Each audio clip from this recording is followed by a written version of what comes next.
Salut à tous, c'est Mitrax, j'espère que vous allez tous très bien. On se retrouve aujourd'hui dans une toute nouvelle vidéo et aujourd'hui c'est la deuxième partie d'une première vidéo que j'avais déjà fait sur un concept, les coulisses de la magie.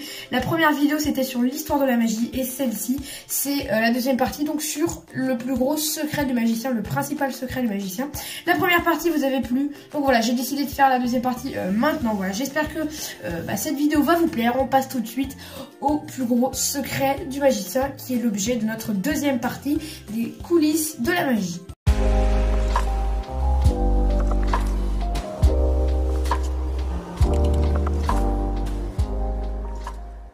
Le plus gros secret des magiciens, c'est le travail.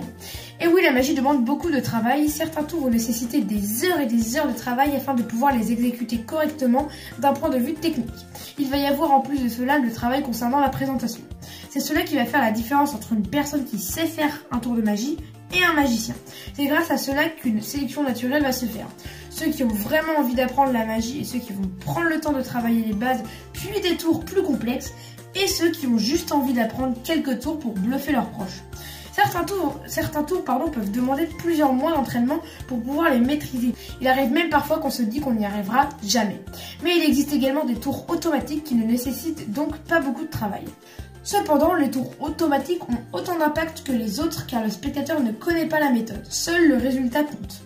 Le seul travail à fournir consistera alors à mémoriser les actions nécessaires et à soigner la présentation. La magie demande beaucoup de travail car il y a besoin de gérer plusieurs choses à la fois. Tout d'abord, il va falloir s'entraîner afin de réaliser le tour de façon parfaite à tous les coups. Il est indispensable de présenter le tour une fois que vous le réussissez à tous les coups, même si on a tendance à vouloir le présenter dès qu'on l'a appris.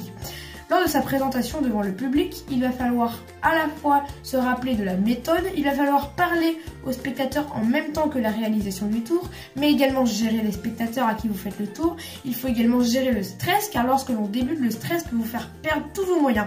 Mains qui tremblent, oubli, hésitation, etc., etc. Il peut arriver que certains spectateurs fassent tout ce qu'ils peuvent afin d'essayer de vous faire rater votre tour. Il faudra alors gérer cette situation. Heureusement, tout cela s'apprend au fur et à mesure. La majorité des gens pensent que la magie est quelque chose de facile alors que ce n'est pas le cas.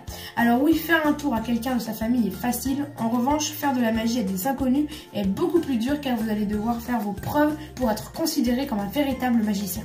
Et voilà, c'est la fin de cette plutôt courte vidéo. J'espère qu'en tout cas qu'elle vous aura plu. Si c'est le cas, n'hésitez pas à mettre un pouce bleu, vous abonner, activer la cloche des notifications. On se retrouve bientôt pour de prochaines vidéos. N'oubliez pas, une vidéo le mercredi, le dimanche à 16 h et exceptionnellement pendant les vacances, une vidéo du lundi au vendredi à 16 h. C'était Mitrax. Allez, salut!